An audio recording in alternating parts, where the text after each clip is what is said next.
शनिदेव के प्रकोप से सिर्फ मानव ही नहीं बल्कि देवता भी डरते हैं, लेकिन पूरे संसार को भयभीत करने वाले शनिदेव भी पवन पुत्र हनुमान को हरा नहीं पाए। इसलिए कहा जाता है कि जब भी किसी के ऊपर शनि की साढ़े साती चल रही हो या शनि का प्रकोप ज्यादा हो तो वो हनुमान जी की भक्ति में लीन हो जाए। लेकिन ऐसा क्यों है कि शनिदेव के प्रकोप से बचने के लिए हनुमान जी को याद किया जाता है? चलिए आपको बताते हैं एक किस्सा जब हनुमान जी ने शनिदेव की जम के पिटाई की और उन्हें सबक सिखाया। सूर्य पुत्र न्याय के देवता हैं। कहते हैं कि जब भी कोई व्यक्ति गलती करता है या अनैतिक कार्य करता है तो शनिदेव उसे दंड देने का काम करते हैं और परेशान कर देते हैं। पौराणिक कथाओं में लिखा गया है, रामायण काल यानी त्रेता युग में शनिदेव को अपने बल और पराक्रम पर अहंकार हो गया था। इस दौर में जब शनिदेव ने हनुमान जी की शक्ति और उनके पराक्रम की प्रशंसा सुनी तो वे उनसे युद्ध करने के लिए निकल पड़े। लेकिन उस समय बजरंगबली अपने प्रभु श्री राम की भक्ति में लीन थे और तभी अपने बल के घमंड में चूर शनिदेव वहां आ पहुंचे और उन्होंने हनुमान जी को युद्ध करने के लिए ललकारना शुरू किया। हनुमान जी को शनिदेव के क्रोध और उनके घमंड का कारण समझ में आ गया था, इसलिए उन्होंने युद्ध को स्वीकार करने की बजाय उन्हें शांत करना उचित समझा। लेकिन शनिदेव माने नहीं और लगातार हनुमान जी को युद्ध के लिए ललकारते रहे, जिसके बाद मजबूर होकर हनुमान जी को युद्ध करने के लिए आगे आना ही पड़ा। शनिदेव और हनुमान जी के बीच घमासान युद्ध हुआ।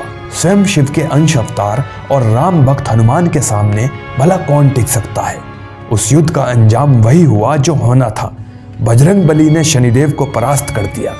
युद्ध के बाद शनिदेव बुरी तरह से घायल हो गए थे। शनिदेव ने हनुमान जी से दुश्मनी की और उन्हें युद्ध के लिए ललकारा, लेकिन हनुमान जी से शनिदेव की पीड़ा देखी नहीं गई। बजरंगबली ने शनिदेव पर कृपा करते हुए उन्हें पीड़ा से मुक्त करने के लिए उनके शरीर पर सरसों का तेल लगाया और जिससे उन्हें आराम मिला, और तभी से शनिदेव पर तेल चढ़ाने की परंपरा शुरू हुई।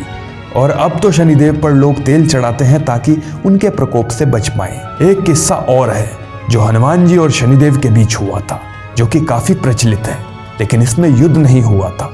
हनुमान जी को परेशान करने आए शनिदेव को बजरंगबली ने बहुत ही सूझबूझ से हराया था। वो ये था कि कलयुग के आरंभ होते ही कोई भी देवी देवता धरती पर नहीं रह सकते थे, लेकिन हनुमान जी श्री राम की भक्ति में लीन थे।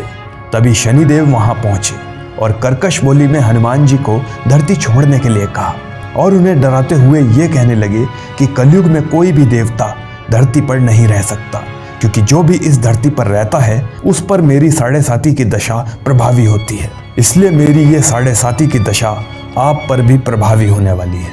शनिदेव की बात को सुनने के बाद हनुमान जी ने नम्रता से कहा कि जो भी श्री राम के चरणों में होते हैं उन पर तो काल का भी प्रभाव नहीं होता। हनुमान जी की बात सुनने के बाद शनिदेव ने कहा कि मैं सृष्टिकर्ता के विधान से विवश हूँ। आप भी इस धरती पर रहते हैं, इसलिए आप मेरे प्रभाव से कैसे बच सकते हैं? आपके ऊपर मेरी साढ़े साती अभी से प्रभावी हो रही है, इसलिए मैं आज और अभी आपके शरीर पर आ रहा हूँ, जिसे कोई भी टाल नहीं सकता। जिसे सुनने के बाद हनुमान जी ने कहा, शनिदेव आप आ जाइए, मैं आपको रोकूंगा नहीं, लेकिन आप मेरे शरीर के किस हिस्से पर रहेंगे? जिस पर शनिदेव ने बड़े गर्व से हनुमान जी से कहा कि मैं अपनी साढ़े साती में 2.5 साल मनुष्य के सिर पर बैठकर उसकी बुद्धि को विचलित करता हूँ, फिर 2.5 साल मनुष्य के पेट में बैठकर उसके शरीर को अस्वस्थ बनाता हूँ, और साथ ही अपने साढ़े साती के अंतिम 2.5 वर्ष में मनुष्य के पैरों में रहकर उसे भटकाता हूँ। और शनिदेव हनुमान जी के माथे पर जाकर बैठ गए। इससे हनुमान जी को खुजली होने लगी।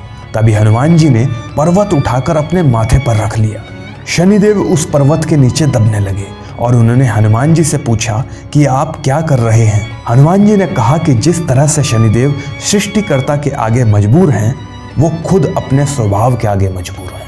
हनुमान जी ने कहा कि वो अपनी खुजली ऐसे ही मिटाते हैं। ये कहकर हनुमान जी ने एक और बड़े पर्वत को उखाड़कर अपने सिर पर रख लिया, जिससे शनिदेव पहले से अधिक दबने लगे। पर्वतों से दबे हुए शनिदेव जब पूरी तरह से परेशान हो गए तब वो हनुमान जी से बोले कि आप इन पर्वतों को नीचे उतारिए, मैं आपसे समझौता करने के लिए तैयार हूँ।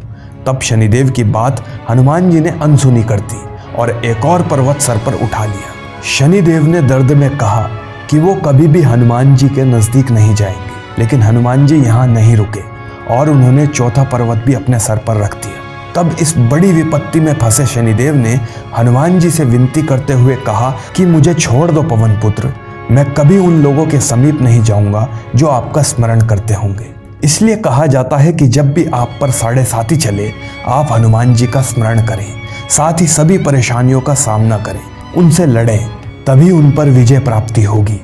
शनिदेव के प्रकोप से महादेव को भी धरती पर आना पड़ा था। वहीं प्रभु श्री राम को 14 वर्षों का वनवास हुआ था। शनि के प्रकोप से कोई नहीं बच पाता, लेकिन बजरंगबली ही अकेले ऐसे हैं जिनसे शनिदेव बैर भाव नहीं रखते। और यही नहीं, शनिदेव हनुमान जी से स्वयं भय खाते हैं। और इसका सबूत गुजरात के कष्टभंजन मंदिर में दिखता है। इस मंदिर में हनुमान जी के पैर के पास शनिदेव नारी रूप में विराजमान है। और इसकी कहानी ये है कि एक बार शनिदेव हनुमान जी से इतना डर गए थे कि उनसे बचने के लिए उन्होंने नारी रूप धारण कर लिया था। आप हनुमान जी और शनिदेव के बीच हुए किस्सों से ये सबक ले सकते हैं कि जब भी परेशानी आए, हमें उनका सामना करना चाहिए। हनुमान जी बलशाली थे, वीर थे और मन से शुद्ध थे। अगर किसी व्यक्ति का मन शुद्ध है और वो वीरता से अपनी परेशानी को अपनाता है, तो शनिदेव ऐसे व्यक्ति को आगे ही बढ़ाते हैं, पीछे नहीं। अगर आपको ये वीडियो पसंद आई हो तो इसे लाइक करें, शेयर करें और हमारे चैनल को सब्सक्राइब करना ना भूलें। मिलते हैं आपसे अगली वीडियो में किसी और किस्से और कथा के साथ। धन्यवाद।